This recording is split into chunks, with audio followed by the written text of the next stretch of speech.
वर्तमान देशर अवस्था बहुत जटिल होइछि।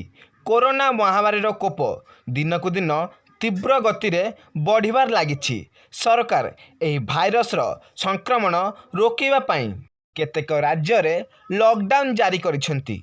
बंधुगण, लक्षाधिक लोक एही भाइरस रे संक्रमित होई हॉस्पिटल चिकित्सित होइछंती ओ अन्य पक्षरे हजार हजार लोक एही भाइरस रे आक्रांत होई निजर प्राण हराई सारिचंती।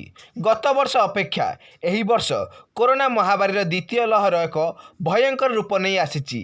एही भाइरसटी अधिक शक्तिशाली हेबा सहित तीव्र गति रे जनसाधारण मध्यरे संक्रमित हेउछि। तेबे दर्शक बंधु, बहुत लोक एपरी अछंती जेउमानंकु कोरोना आक्रांत करुछि ओ सेमाने बहुत शीघ्र सुस्थ हो जाइछंती। हेले बंधुगण, एपरी मध्य किछि लोक अछंती जेउमानक कोरोना सुस्थ हेबा परे स्मेल आसुनाई, टेस्ट आसुनाई, ज्वर और थंडा आदि समस्या लागी रहुछि। दर्शक बंधु, जेतेबेले आमर टेस्ट और स्मेल चली जाई थाए सेतेबेले आम मानंकु बहुत असुविधार सम्मुखीन हेबाकु पड़ी थाए। साधारणतः जेतेबेले कोरोना भाइरस शरीर में आक्रांत होई थाए सेतेबेले एहा आम टेस्ट और स्मेल रो स्नायु को बंद कर देई थाए, जा फल आमको टेस्ट एवं स्मेल आदि आसी न थाए। तेणु आपण माने गोलाप फुलर सेंट, लवंग और चंपा आदि फुलर सेंट को सुंगंतु। एही सब जिनिस सुंगिबा द्वारा आपनक स्मेल बहुत शीघ्र आसीजिब। जदि आपण मानकर काश आदि समस्या रही ताहले आपण अदा और महू मिश्रित एक काढ़ार सेवन करंतु।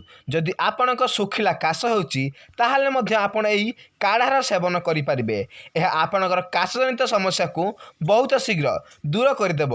जदि बंधुगण आपण मानकु निश्वास प्रश्वास नेबारे समस्या होउची ताहले आपण गरम पानी रे बांफ निज नाक पटरे नै परिबे। एहा सबुठारु अधिक फलदायक उपाय अटे।